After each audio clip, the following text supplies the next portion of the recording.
Are you ready? 네. Praise the Lord. 제가 사실 오늘은 우리 목사님이 어디를 가시는 줄 알았어요. 그래서 저한테 찬스가 온 줄 알았는데 목사님께서 이렇게 앉아 계시니까 조금 긴장을 풀려고 제가 그렇게 했습니다. 오늘 본문 말씀은 요나서 1장 1절에서 3절입니다. 도망치는 요나.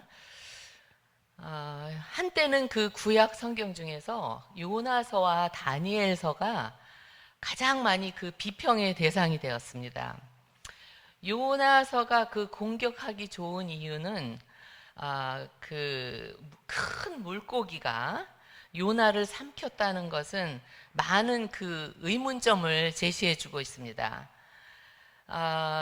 주로 이제 작은 새우를 먹고 사는 그런 동물로서 어떻게 사람을 삼킬 수 있을까? 그래서 다 의심을 했던 거예요. 또 고기 뱃속에서 3일이나 머물렀는데 어떻게 소화가 되지 않고 그렇게 살아서 나왔을까? 그런 것들을 이제 추측을 하면서 이거는 무슨 우화나 그런 게 또 비유로 쓰인 글이 아닐까 그렇게 생각했었습니다. 그러나 만약에 요나서가 그 역사적인 사실이 아니라면 마태복음 12장에서 예수님께서 요나서를 그 역사적인 사건으로 인용하실 그 사실에 문제가 생깁니다.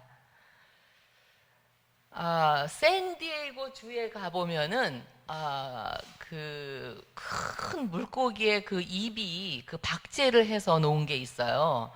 그런데 제가 거기를 가보니까 제가 요 정도로 굽혀서 들어갈 정도로 그 입이 크더라고요. 그런 거를 보면은 충분히 가능한 거라고 생각하고, 이제 하나님의 말씀이니까 물론 또 당연히 우리가 역사적인 사건으로 받아들입니다. 이 요나서는 아이들은 물론 어른들까지도 다 좋아합니다. 성경에 그 무지하거나 또 그 최소한의 지식을 가진 사람이라면 이 요나를 농담에 그 섞을 정도로 아주 좋아하는 그 성경입니다. 그 요나서가 유명해진 것은 아마도 그 극적인 전개 방법이 아닐까 그런 생각도 해봅니다. 많은 어린이들이 요나와 고래 이야기를 들어서 잘 알고 있습니다. 그러나 사실 요나서는 하나님의 그 구속적 사랑의 보편적인 범위를 독특하게 예언한 말씀입니다. 니느웨의 그 회개는 몰락할 운명의 이교 제국의 그 역사에서 한순간에 일어났던 그 일에 불과하지만 다가올 시대에 하나님의 구원 경륜이 구약의 백성인 그 이스라엘 백성에게만 국한된 것이 아니라 모든 세계 만방에 그 확장될 것임을 증거하는 그렇게 예시해주는 그런 이야기이기도 합니다. 주님께서 넌지시 언급하셨던 그 요나의 표적의 기본적인 의미가 마태복음 12장 38절에서 그 41절에 나와 있습니다. 이방인인 그 느니웨 사람들은 선지자 요나의 말을 믿었지만 정작 하나님의 백성인 그 이스라엘 사람들은 믿지 않았다는 것입니다. 지금까지도 그것이 계속되기 때문에 아주 우리가 오히려 이방인인 우리들이 다 믿어가지고 이스라엘에도 선교를 가고 있지 않습니까, 지금. 참 아이러니한 일이에요. 세상 죄를 지고 돌아가신 그 인자, 예수님의 그 부활로 말미암아 하나님의 사역이 이 세상에서 전례 없이 확장되는 시대가 열리게 될 것입니다. 이것이 요나서를 통해서 알 수 있는 그 요나의 불순종에도 불구하고 물고기 입에다 넣어가지고라도 고쳐서 쓰시는 그 하나님의 택한 백성이 아닌 그 이방 백성의 회개를 통해서라도 구원하시기를 원하시는 그 하나님을 발견하게 됩니다. 먼저 우리 그 요나와 니느웨에 대한 설명을 하자면, 요나는 히브리어로 비둘기, 더브죠. 그의 이름과 달리 그는 고집이 무척 세고 또 이방인에게는 편견을 가지고 있는 그 민족주의자였습니다. 그의 성격은 차분하지 못하고 다혈질이었고요. 다혈질하면 우리 또 그 신약에서 둘째가라면 서러운 우리 그 베드로 선생님이 또 생각나죠. 예, 그만큼 그는 아주 그 다혈질이었고, 그 아버지를 얘기하면서 이렇죠. 아미떼의 아들 요나라고 했는데, 아미떼는 진실함 또는 아멘이라는 그 뜻을 가지고 있습니다. 이것으로 봐서 그의 가정은 그 믿음의 가정이었던 것이 확실합니다. 또 니느웨는 고대 아수르의 수도로 합의하다라는 뜻을 가지고 있어요. 메소포타미아의 그 다산과 풍요의 신인 이시타르에서 유래되었고, 우상 숭배와 교만과 그 강포가 가득한 곳이었습니다. 위치는 북왕국의 수도 로서 사마리아로부터 약 55마일 떨어진 곳에 있었고, 또 지중해로부터는 약 400마일이 떨어진 티그리스강 제방 위에 있는 세계에서 가장 큰 성읍 중에 하나였습니다. 현재는 그 고슬강을 중심으로 쿠운자크와 네비 유스라는 그 두 개의 언덕으로 분할되어 있습니다. 우리가 그 1절과 2절에서 보면은 특히 1절에 여호와의 말씀이 아미떼의 아들 요나에게 임하니라고 말씀하십니다. 지나간 역사의 한때에 요나는 한 개인에게 임하였던 그 하나님의 말씀이 오늘 우리에게도 임하기를 원합니다. 중요한 것은 지금 우리에게 그 하나님의 말씀을 받을 귀와 마음이 열려져 있는지가 문제입니다.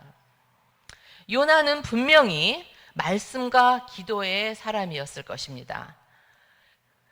2절에 너는 일어나 저 큰 성읍 니느웨로 가서 그것을 외치라고 했습니다. 그 악독이 내 앞에 상달하였음이니라 하시니라 라고 합니다. 2절에서 중요한 세 단어를 발견하는데, 일어나, 가서, 외치라입니다. 이것들은 하나님께서 그리스도인에게 맡겨주신 전도의 지상 명령을 가장 실감나게 묘사해주는 단어들입니다. 마태복음 28장 그 19절에 보면 Therefore go and make disciples of all nations, baptizing them in the name of the Father and of the Son and of the Holy Spirit 이라고 말씀하고 있습니다. 가서 외쳐라. 우리는 이 말씀 앞에 얼마나 복종할 수 있습니까? 주님께서 중요한 명령을 주시려고 할 때마다 어김없이 성경에 나타납니다. 가서 외쳐라. 일어나라는 또 사도행전 8장 26절에 보면 빌립을 사용하시기를 원하시는 하나님의 명령이 빌립에게 임하는 장면입니다. 주의 사자가 빌립에게 가로되 일어나서 남으로 향하여 예루살렘에서 가사로 내려가는 길까지 가라 하니 그 길은 광야라. 성경에서 일어나서라는 동작이 여러 번 기록되는데 이 단어는 주님의 중대한 선교 명령을 위해서 쓰여지는 단어입니다. Go south to the road, the desert road that goes down from Jerusalem to Gaza.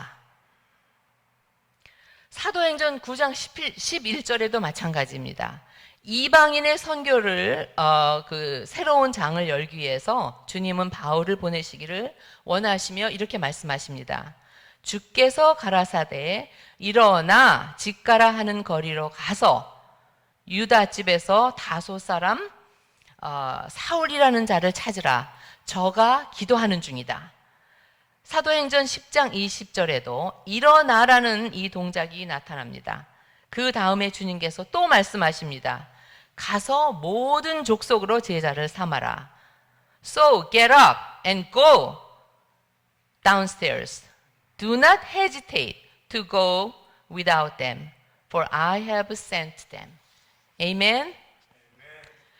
현대의 그 잘못된 그 타성 중에 하나가 오기만을 기다리고 있다는 것입니다. 그런데 저는 우리 여승훈 목사님한테 늘 감동받고 하는 것은 월요일 날 공부해도 그렇고 주일 날 예배드려도 그렇고 항상 오후에는 어떻게 가서 전도를 할까? 정말 이거 불 붙지 않으면 할 수 없는 거예요. 예, 그래서 저는 늘 감동받고 도전받고 있습니다. 물론 모이는 것도 중요하지만 더 중요한 것은 흩어지는 것입니다. 우리 한 사람 한 사람이 가는 길입니다. 잃어버린 영혼들에게 찾아가야 합니다. 주님은 모든 하나님의 백성들에게 말씀하십니다. 가라고. Go. 얼마나 우리는 잃어버린 영혼들을 지금 찾아가고 있습니까? 물론 지금은 팬데믹이라는 그것으로 인하여서 많이 위축이 되고 있습니다. 코비드-19. 거기다가 이제는 오미크론이라는 게 또 나와가지고 우리들을 위협하고 두렵게 하고 만나는 것을 또 어렵게 만들고. 하지만 그래도 주님의 지상 명령은 계속 진행되고 있습니다. 그 다음에 외치라고 하셨습니다. 내 철학을 외치는 게 아니고 내 생각을 나누는 것이 아니고 내 사상과 철학, 생각은 아무도 구원시킬 수 없습니다. 그러면 무엇으로? 아무리 우리가 논리적으로 해보려고 해도 안 되는 것이고 또 한 사람 한 사람의 영혼도 그리스도 앞으로 인도할 수가 없습니다. 오직 우리는 주님이 주신 말씀만 외쳐야 됩니다. 아멘. 그러기 위해서는 먼저 이 말씀을 받아야 합니다. 요나가 받은 말은 무엇입니까? 물론 이제 오늘 본문에 나오지 않고 뒤에 나오지만 너무 간단해요. 한 소절이에요. 40일이 지나면 니느웨가 무너지리라. 이 말씀을 받고 지금 니느웨를 하나님께서 니느웨로 요나를 보내려고 하는데 순종하지 않는 장면이 나옵니다. 우리도 말씀을 받고 나누기를 원합니다. 벌써 우리에게 주셨어요. 여러분이 잘 아시는 선교 대사명 마태복음 28장 18절에서부터 끝절까지 나오죠. 일어나서 가서 세례를 주고 그 다음에 말씀을 전하는 거예요. 주님께서 요나를 니느웨로 보내셨습니다. 니느웨는 아시리아 제국의 수도였어요. 아시리아는 또한 이스라엘 민족의 적국, 원수였어요. 원수.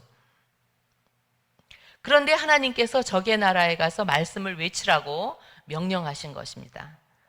민족적인 편견과 이기심을 잘 극복하지 못하는 우리에게 만일 이와 똑같은 말씀을 하신다면 요나처럼 반응할지도 모릅니다. 솔직히 자기 자신을 들여다보세요. 이 말씀을 묵상하면서 이런 상상을 해봅니다.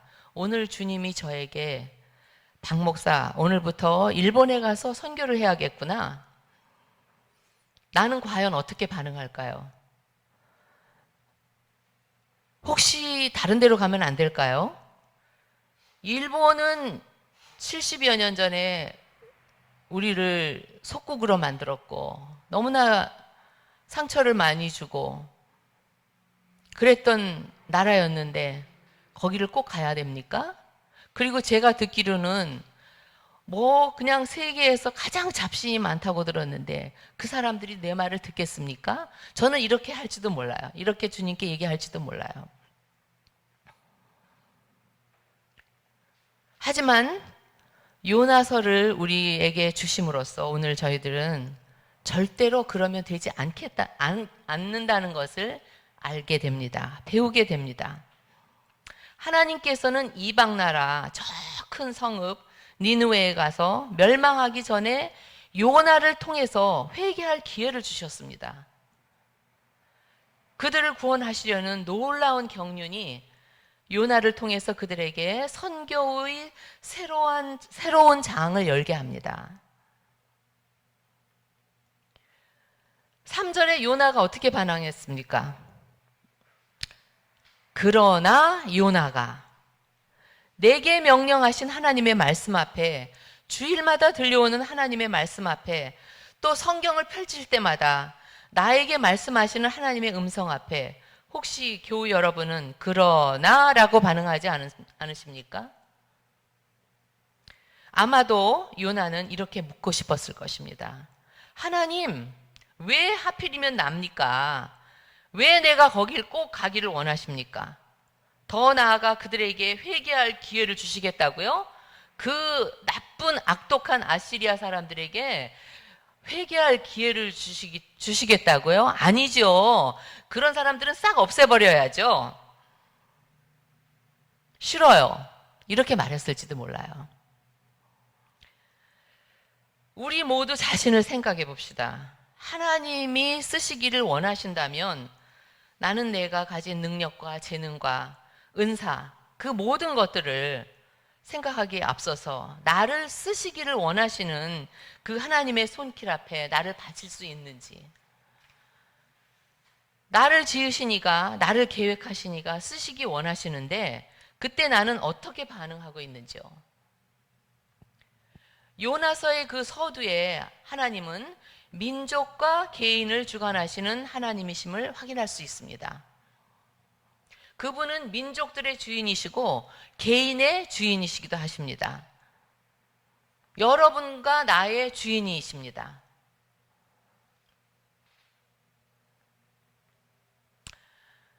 선택한 이스라엘 백성만이 아닌 모든 민족과 그 개인을 향해 계획을 갖고 계십니다.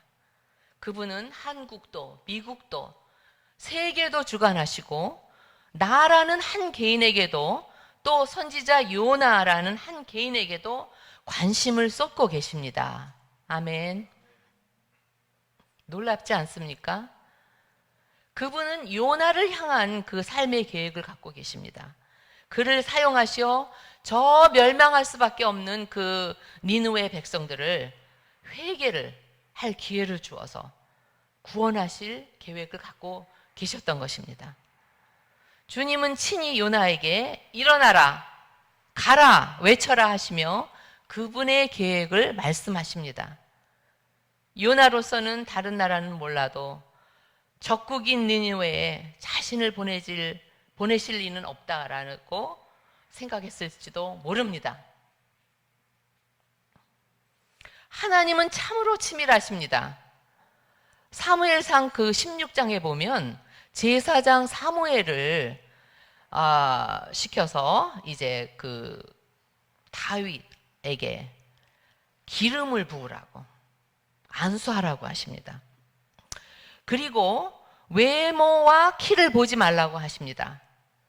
하나님은 중심을 보고 계신다고. 하나님의 사람을 보시는 기준입니다. 7명의 아들이 다 지나갑니다. 그런데 하나님께서 뭐라고 얘기하셨냐면 7명이 하나하나 지나갈 때 바로 이 사람이다 라고 했을 때 안수하라고 하셨어요. 그런데 다 지나갔는데도 이 사람이다가 아직 없어요.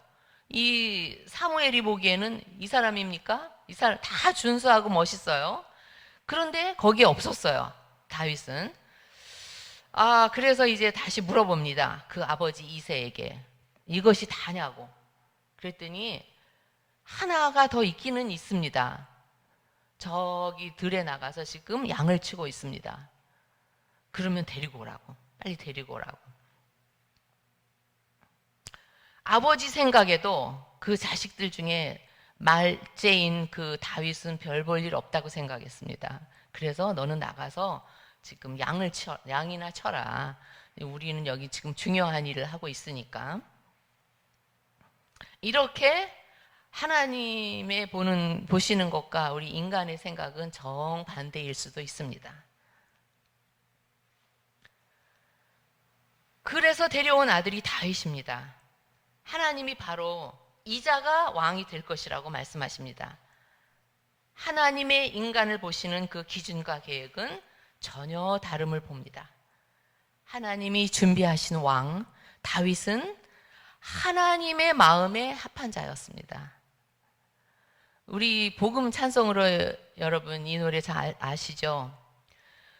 불순종한 요나와 같이도 방황했던 나에게 따뜻한 주님의 손길이 내 손을 잡으셨네. 오 주님 나 이제 갑니다. 날 불러주소서.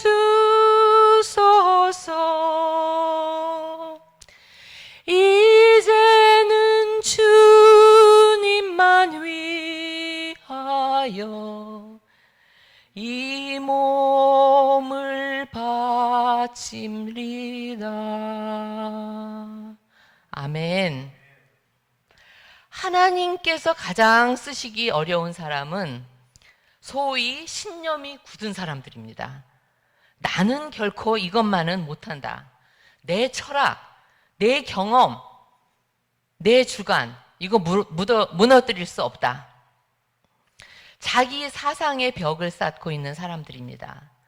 나는 내 경험을 통해서 나의 인생과 종교에 대한 경험을 갖고 있다. 그러므로 아무도 나를 건드리지 못하고 생각하는 이런 사람들은 하나님이 쓰시기에 힘든 사람들입니다. 반면에 제일 쓰시기 좋아하는 또 즐겨 쓰시는 사람은 주님 말씀하십시오. 언제든지 제 생각을 바꿀 수 있습니다. 이 사람은 그렇게 응답할 사람은 준비가 되어진 사람입니다. 나는 내 생각도 내 주관도 바꿀 수가 있습니다. 내가 인생의 숱한 경험을 통해서 내 철학을 갖고 있지만 그것이 주님의 말씀과 반대될 때 주저없이 내 경험도 포기하겠습니다. 그런 분 계시죠? 여기에. 전부 다 그럴 거라고 믿습니다. 하나님의 섭리와 하나님의 손길을 받아들이려는 그 삶의 자세를 가지고 있는 사람을 주님께서는 찾고 계십니다. 우리 이제 예배 끝나고 부를 찬송이지만은 주님 말씀하시면 내가 나가리라. 주님 뜻이 아니면 내가 멈춰서리라. 나의 가고 서는 것 주님 뜻에 있으니 오 주님 나를 이끄소서. 우리 모두의 아멘이 되기를 원합니다. 니느웨 성의 그 선교는 하나님의 계획 속에 없다고 확신했던 그 요나가 아니 니느웨만은 하나님이 나를 보내실 리가 없어 라고 생각했던 요나. 그 요나는 순종의 길 대신에 불순종의 길을 택했습니다.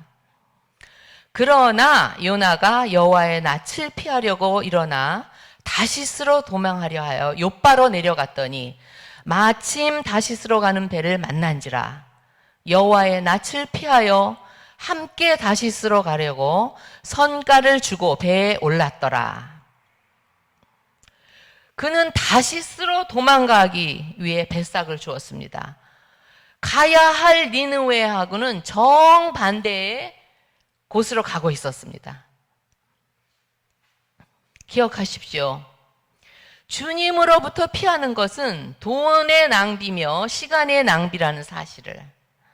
주님으로부터 피하려는 그 게임을 하지 마십시오. 우리는 다 누구의 손바닥 안에 있어요? 주님의 손바닥 안에 있습니다. 여러분도 저도 주님 손바닥 안에 있어요. 예전에 그런 말이 있었죠. 뛰어야 벼룩이라는 말이 있듯이 우리는 도망갈래야 갈 수가 없어요. 주님이 보고 계십니다. 많은 사람들이 한때는 부자였는데 이제 다 탕진을 하고 알거지가 돼가지고 주님한테 기브업하고 돌아오시는 분이 있어요. 우리는 그렇게 해서는 안 되겠습니다. 주님과 의논하지 않고 계획했던 내 사업, 또 주님 없이 계획했던 내 인생의 여러 가지 계획, 또 주님 없이 내가 뛰어들었던 인생의 모든 그 모험이 그 어느 날 돌이켜 생각해 보면 시간 낭비였음을 우리는 주님 앞에서 다시 한번 깨닫게 됩니다. 회개하셔야 됩니다. 너희가 나를 떠나서는 아무것도 할 수 없다라고 하신 주님의 말씀의 의미가 무엇입니까? 왜 할 수 없습니까? 할 수 있습니다. 나는 내 생각을 가지고 내 힘을 가지고 내 노력을 가지고 무엇이든지 깨닫고 할 수 있습니다. 요나처럼 혹시 여러분들 그러지 않으셨습니까? 그래서 오늘 요나서가 있는 것입니다. 요나의 죄악의 뿌리는 무엇입니까? 그것은 결국 불신종과 불신앙. 우리가 불순종과 불신앙을 가지면 크리스찬이 아니죠. 주님이 제일 기뻐하시는 것은 순종과 신앙, 하나님을 믿는 그 믿음, 우리 주 예수 그리스도를 믿는 그 믿음, 그거 이외에는 하나님을 기쁘시게 할 수가 없어요. 불순종의 배후에 글을 쓰시기 원하시는 그 주님의 말씀을 온전히 신뢰하지 못하고 그는 불신앙의 그 선지자가 잠깐 되었습니다. 이 불신앙과 불순종이야말로 요나의 행위의 그 뿌리에 박혀있는 근본적인 범죄인 것입니다. 선교사로 또 선지자로 임명을 받았는데도 불구하고 말입니다. 저도 저 자신을 많이 돌아보았어요. 하나님 너무 하기 힘든데요. 70세까지 이제 그 목사의 일을 사역을 감당을 해야 되는데 저도 지금 65세예요. 그런데 제가 그렇게 말했어요. 주님께. 이제 하면 안 됩니까? 좀 일찍 하면 안 되나요? 그리고 저를 돕는 그 동역자도 없고 남편도 없고 저는 너무 힘들어요. 그러니까 그냥 놓고 싶습니다. 근데 아무 말씀 안 하셨어요. 그렇지만 저는 요나와 같이 도망가지는 못하고 어떻게 이제 우리 여승훈 목사님과 우리 또 이렇게 임 목사님, 정말 제가 만날 수 없는 이런 분들을 하나님께서 만나게 해주셨어요. 그래서 지금 여기 또 꽉 붙잡혀 있어요. 근데 그것이 얼마나 감사한지요. 그것이 얼마나 감사한지요. 그래서 행복합니다. 그래서 하나님께서는 못하는 거를 시키시지는 않아요.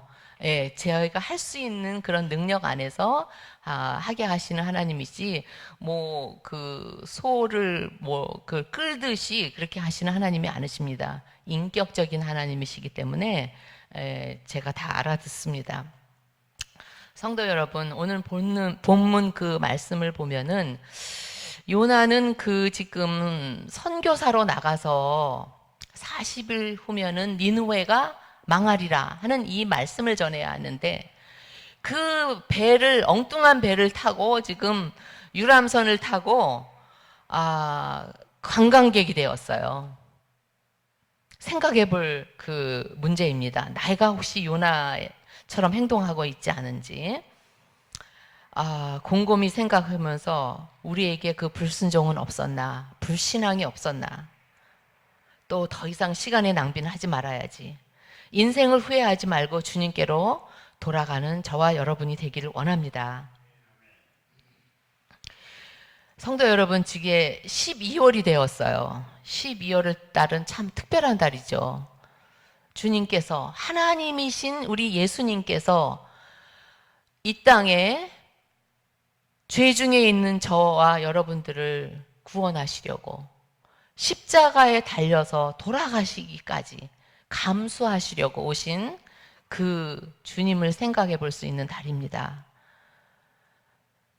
그 고마우신 주님을 기억하면서 우리가 정말 주님을 탄생을 축하하며 또 이 한 달을 참으로 아름답게 주님을 환영하며 마음속 깊은 곳에서부터 준비하는 저와 여러분이 되기를 원합니다. 기도하시겠습니다.